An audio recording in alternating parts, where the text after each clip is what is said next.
Cold spell. All the affected people have been compensated. Official thanks to Winnie the Pooh. Hello guys and welcome back to Power and Revolution 2019 edition with our playthrough as China. Here I'm going to go ahead and hit the play button. We've moved over into a new year after last episode taking Myanmar. As you see, our economic data has updated here. Our growth has shot upwards.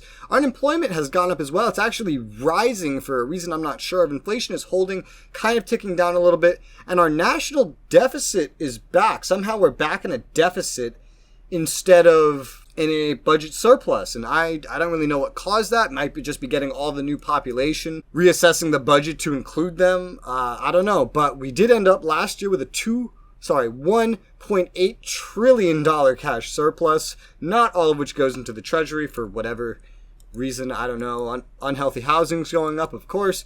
2.74% growth as of the last year. We are still the world's second largest economy, slowly gaining on the U.S. as far as I'm aware.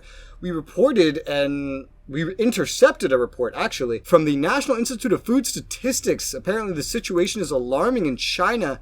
And if we take a look, it appears that an undernourished population, our percentage has gone up, and this seems a lot worse than it is. Look at the numbers. It's not actually a crazy increase. I don't actually know what affects this other than the availability of food, maybe the quality of it, and the ability to purchase it, which I don't think should be an issue because our poverty threshold is pretty damn low. Our unemployment rate is pretty damn high. Our employment rate is pretty damn high. Our unemployment rate is very manageable. So I don't exactly know what's causing that. I don't know how to fix it necessarily. And if we take a look at our space research here, we have Venezuela wanting to join our Phobos probe. So we're going to let them in on that.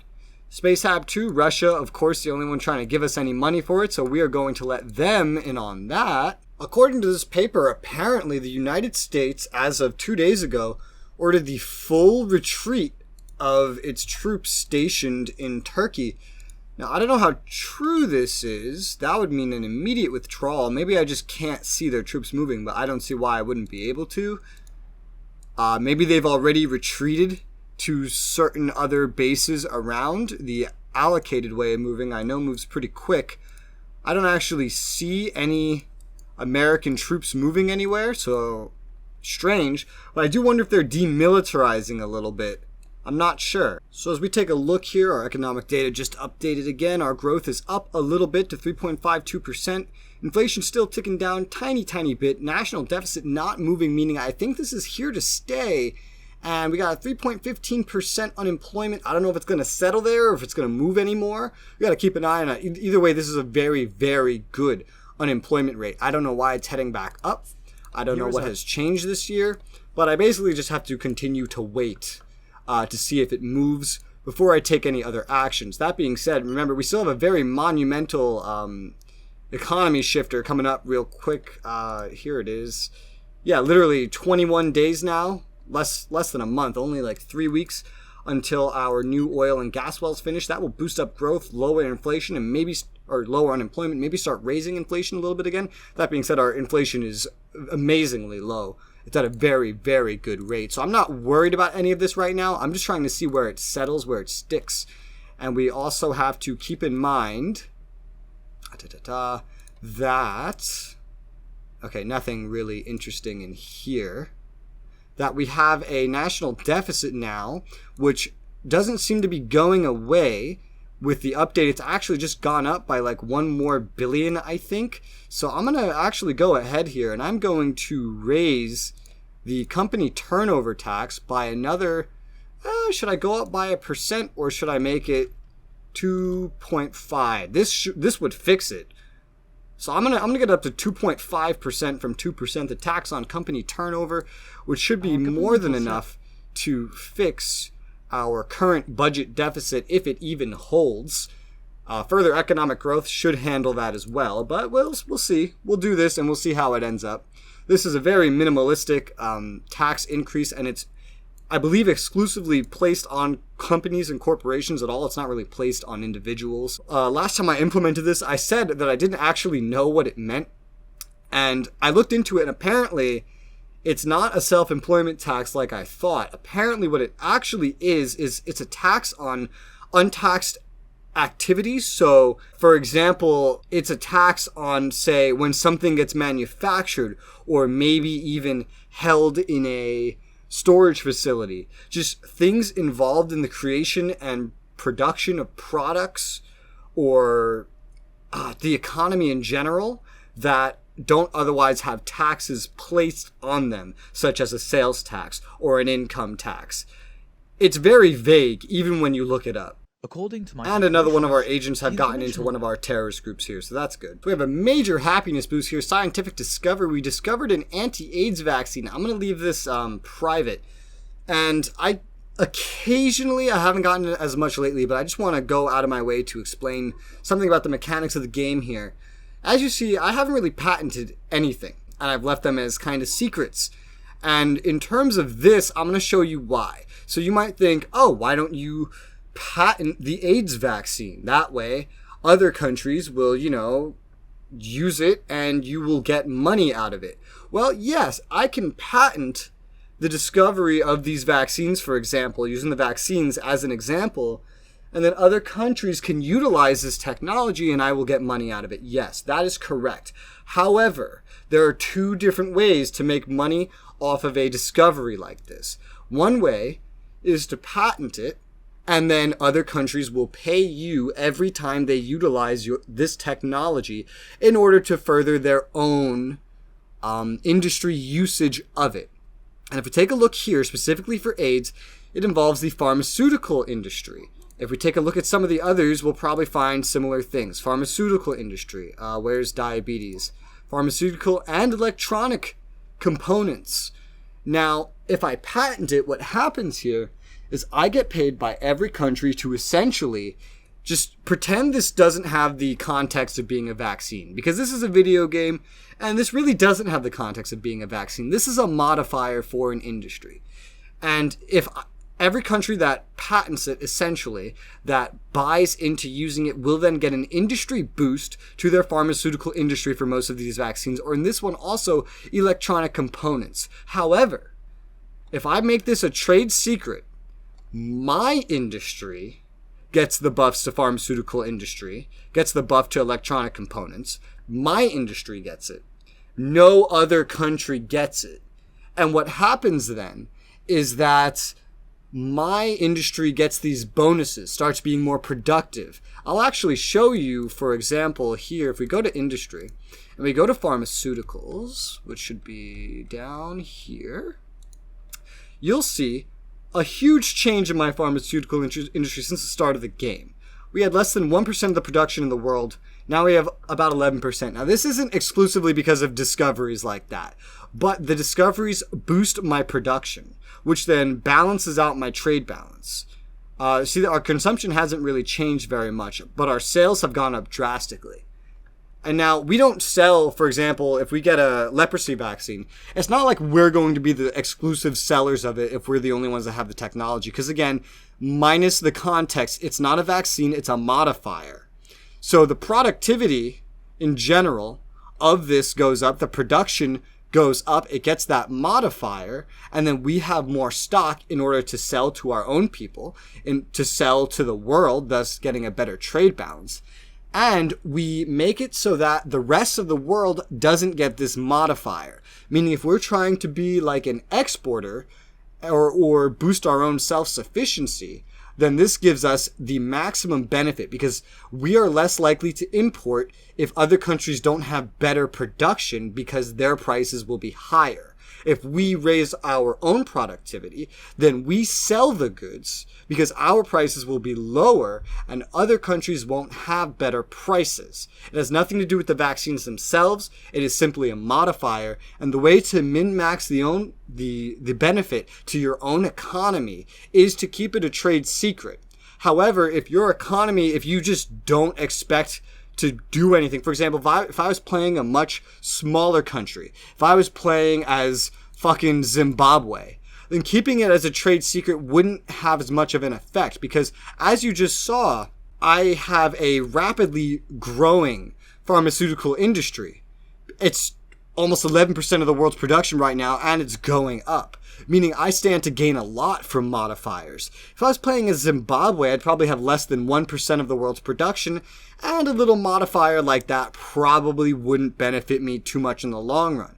In which case, patenting it for other countries to use would then gain me lower prices for imports and overall more money by selling the patents than I would gain from modifiers to my own economy. And I know this sounds very complicated. I may have lost you here, and I'm sorry, but this is the easiest way I can think of to explain it, because I do get a lot of people asking me about it, because there's other YouTubers as well that don't really understand what the patent system in this game does. But this is what it does. As a big economy, as someone that already produces a large amount of pharmaceuticals for, say, vaccines specifically, keeping them a trade secret will earn me a lot more money in the long run, so I could sell my pharmaceuticals around the world with cheaper prices and prevent importing them, is the way to earn the most amount of money, rather than selling the patent and then boosting everyone, including my own economy, because that would leave things more stagnant, and it would dissuade my own production from growing as quickly, because other countries would be receiving this modifier as well. Not just a few, like the US may catch up soon, they get the modifier, but patenting it would essentially allow any and every country in the world to buy into it. And that is what I want to avoid, as opposed to the one part I haven't touched on yet, which is publishing it, which is you just saying, hey, entire world, here's this, but for free. I don't want any money from patents, just fucking use it. That is something that I believe makes the world like you a little better, but fuck that shit, I'm China. So the tax on company turnover has just gone through, and let's see if this has updated. Well, it hasn't updated anything yet, but hopefully that should essentially fix whatever money issue I'm having. Okay, so the information is updated, and right now it's saying we have a budget excess of about 16 billion, which would mean that yes, what I did in fact fix this, and it appears that it's slowly trending back into good territory. We'll have to keep an eye on it and avoid any excess spending. The world, a bunch of organizations are freaking out about global warming, but unless they want to pay me to worry about global warming, then they can go fuck themselves, basically. For the Space Hab 2 module program, where both Iran and Belarus are offering to be a part of it right now, I'm going to go ahead and accept Belarus, since they're offering almost as much as Russia's offering. That's better than nothing. Okay, so apparently this is done being funded, the Phobos-Probos mission. We got 3% of funding from other partners, so let's throw in, and that's a rounded number, so let's throw in 97.5 here, modify, and we're ready to approve it. But it looks like we do need another time to reduce this risk of failure, such as pushing it into 2025 if we can, but it's going to be too far from Earth, in which case it's not going to be possible until much later. So what's the latest we can push this? Okay, I found the exact final day I can put it, and it is right here on the first month of 2025 on the 12th, and the estimated risk of failure is 0%, and it may exceed to 1% by the time this actually processes, but let's approve the program and get it going. It's just a simple orbital probe. I don't know why it's going to take so long, but it should work out just fine. Well, as we see here, we just discovered a new technology, the fuel battery. Apparently we already had fuel batteries, but these are better. I don't really understand. We just struck the Karen Free Front, and even though they said it couldn't be described as fatal, as you can see, it absolutely was fatal, because the Karen Free Front no longer exists. The Winter Olympics are happening, but I don't really care about that. Unemployment's still slowly rising, still within very good limits. Don't know what that's about. Might be just a whole bunch of population making it into the workplace at once. I'm not sure. Either way, as we take a look here, our oil facilities here And our gas facilities have finished, and they're pumping out tons of oil, maybe not gas. So we should see that reflected in our growth rate soon, which should have an effect on unemployment. So we've pushed it over into February now, and our growth has indeed skyrocketed to 4.83%. We're probably going to see inflation trail up after it, but that's perfectly fine because our inflation's at a very low point. Anyway, that has knocked unemployment down to 3.10%. So that is, of course, looking a lot better. And of course, it probably isn't showing just yet. This kind of stuff takes some time to kick in. But you're going to see the production and our overall sales and such of oil go up even more now. Some new leader of the Gambia looking good. Anything interesting in the paper? Yeah, getting rid of that terrorist group. Even though they say we didn't get rid of it. Since we do have such a big energy surplus, by the way, I figure I'll do something that helps in a couple areas. So one thing a lot of people like to do in this game, because most people care about global warming, is they get rid of fossil energy. And we've been acquiring more fossil energy facilities as we've been taking over countries, yada yada. We are maintaining a pretty good electricity surplus right now. So what I'm going to go ahead actually and do right here is I'm going to dismantle every single biomass place I have. That's about 57.6 terawatts or whatever, which this information, which are not being the most accurate, says we have more than enough to spare. I'm going to go ahead and set these to dismantle. It's going to cost me a little bit of money, but not a crazy amount. And in fact, I think less than if I even just tried to do if I tried to dismantle fossil energy, that costs even more to dismantle. Now, this is actually going to have a little bit of a two-pronged effect. Number one, this is going to affect our whole wood cutting industry and our exports, etc. of wood. Well, maybe not our exports, but it's going to affect our wood cutting industry. It will maybe affect our exports of electricity. One reason why I want to do this is because I don't like deforestation in this game. It has some negative effects, and it also ties into global warming. So this may reduce the overall growth of our wood cutting industry, but it will also be a way to lower carbon emissions, yada yada. It'll be a way to keep more trees, hopefully absorb more carbon emissions, question mark. I don't know how in-depth the game goes in that. But yeah, essentially, that's what I have just decided to do. Another thing I'm going to do, just because I don't know if this costs maintenance, and either way I don't necessarily use this, I'm going to start getting rid of a lot of these rank 2 drones, just because they're not useful and I can't really sell them. I don't know how upset the guy's going to be at me for doing this, so I'm just going to dismantle 470 of them at first, and I'm going to see whether or not they take major offense to that or anything. And if they don't, then I'm going to go ahead and continue dismantling them in order to hopefully save on costs, if that's a thing. As the growth has gone up here, by the way, you can see our budget excess seems to have gone up a good bit as well. It's up to 60. Oh, it's at 63 now. It's at 64.64 billion. So yeah, that's going pretty well. If they do mind what I'm doing dismantling these drones, then one way or another I'll probably just order more helicopters, because I'm not quite yet at my goal of 2,000. South Africa is a country that really doesn't dislike me, so I'm going to go ahead here and actually start sending them a little bit of money, because they recently had a drought, I think it is. Yeah, a drought.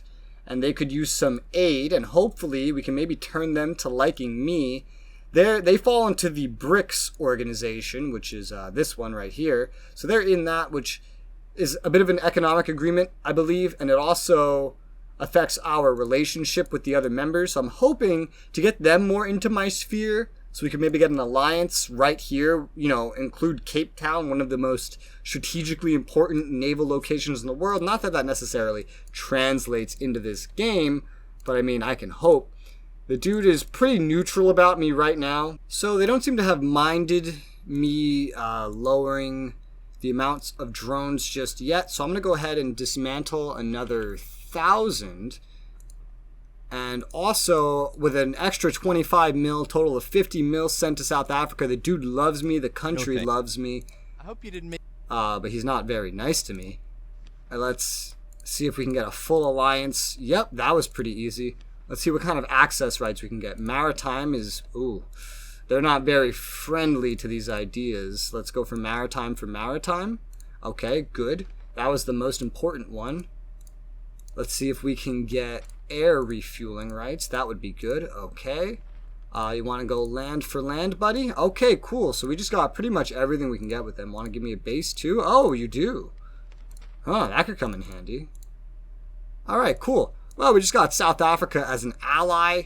You might not see it as the most important ally, but strategically speaking, this is a very good and important ally location-wise. They're not the strongest country, and it further unites me with the other BRICS members. Another would be Brazil, the last country I made a playthrough on. I do wonder if I could get Brazil to ally with me as well. I think I got an alliance with China, or maybe it was Russia. Probably Russia, when I was playing as Brazil, so I wonder if I could recreate that. Of course, they need to have some sort of... Oh, wait, no, they have had a disaster. They have had a disaster. Okay, let's try this. Let's see if we can get them on our side, too. I'm going to throw 25 million at them because, I mean, so the leader of South Africa is socialist, so he should be kind of inclined to like me.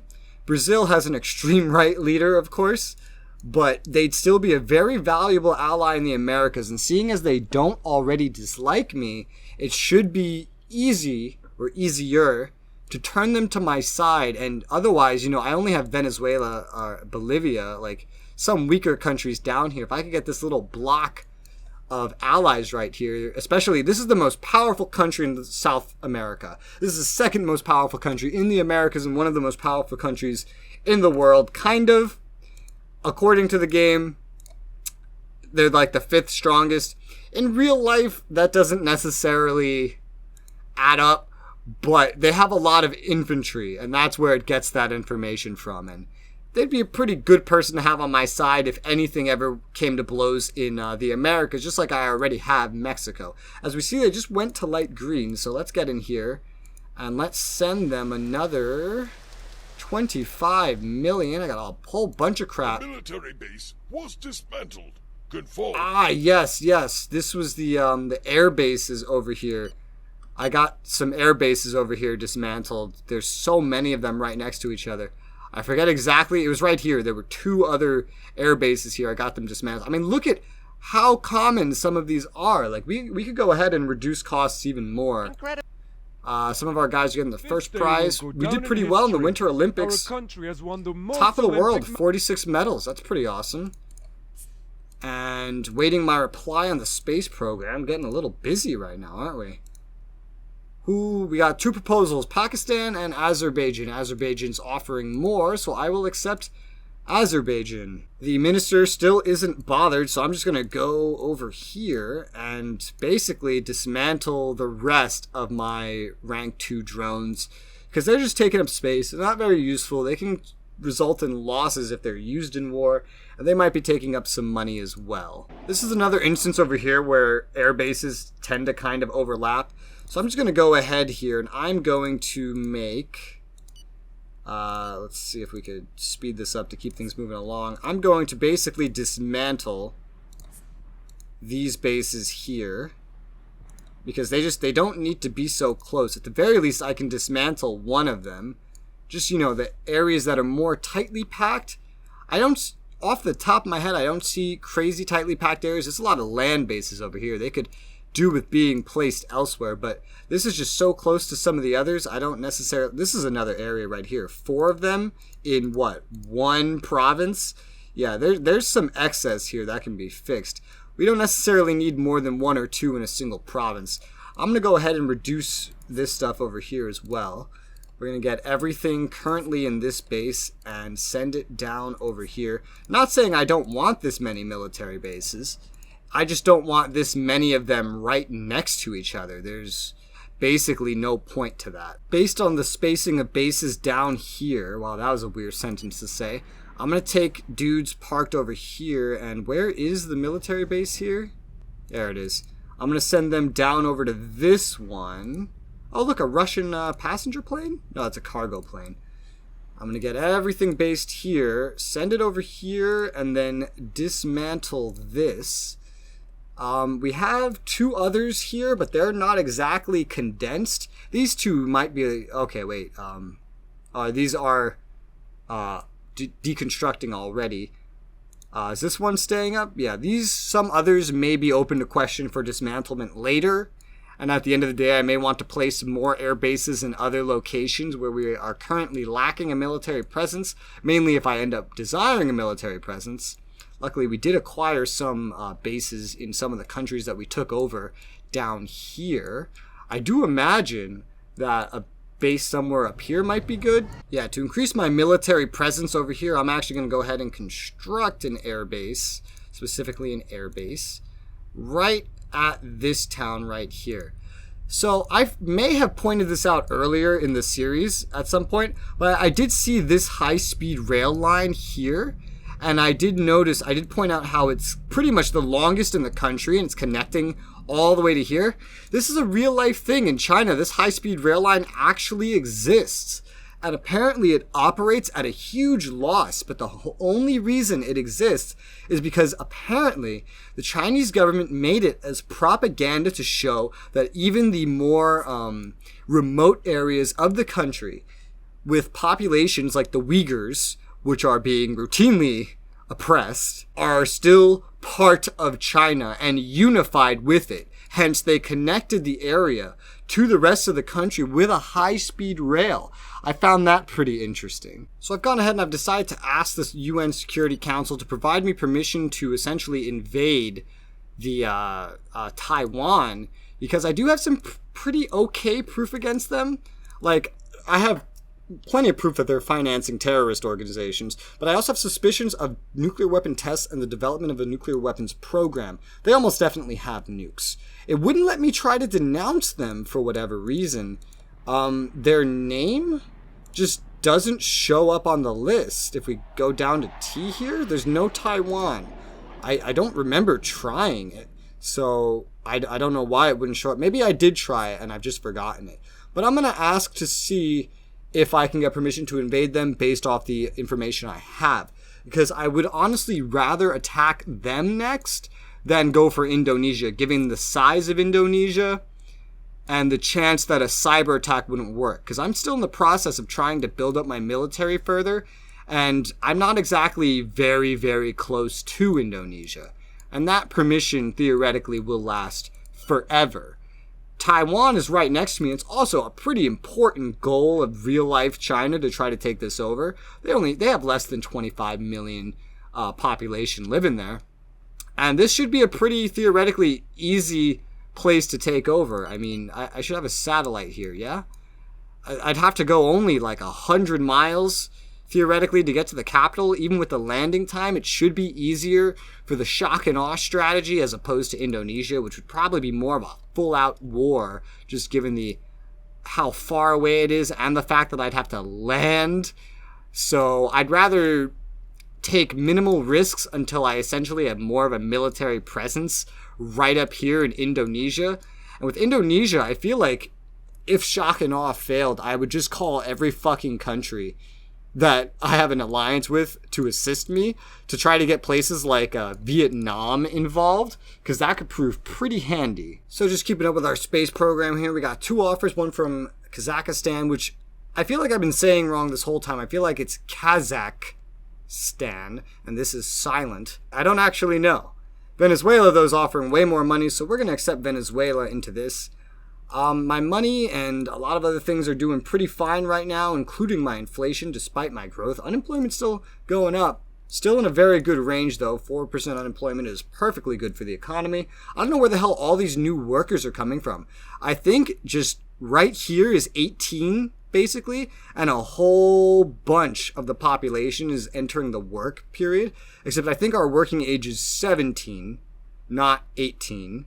Because I just went to match the US's, but yeah, still. So because of all that, I'm actually going to go ahead and just order another 150 helicopters, because our money's also doing well, and I do want to get through this extra batch of 150 before I can start maybe hopefully ordering 200s, which our economy should be able to handle by that point. We already have 450 under contract. This would raise it to like 600, and we'll be one step closer to reaching our end goal of 2,000. All right, so apparently we did very well at the Paralympics, so our disabled people are better than yours. Get fucked, world. Brazil was a bit harder to get to like me, especially the leader. Instead of 50 mil, it took me 150 mil.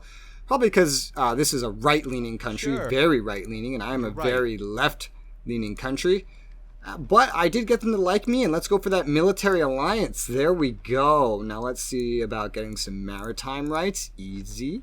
Let's see about getting some air rights. Easy. I may have donated a little too much, but as you see, very effective. Maritime for land. Perfect. You want to give me one of these? No? Oh, well, that's fine. I'm perfectly happy with this as it stands. I now have an alliance with Brazil. I now have full access to travel through Brazil. Apparently one of the strongest countries in the world.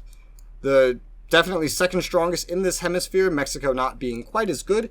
And my alliances with Venezuela and Bolivia also give me a pretty good base. I think Cuba, and maybe someone else, give me a pretty damn good base in the Americas should the United States ever become a problem, or should I decide to expand China into the Americas, severely violating the Monroe Doctrine. That being said, I do think we have a good full episode here. At the start of the next one, we'll have our meeting with the leader of Mexico, who's probably going to want to sell us something. Maybe buy something, probably going to want to sell us something. And we're going to see how a vote against a intervention against Taiwan works. If it doesn't work, to be honest, I'll still probably invade.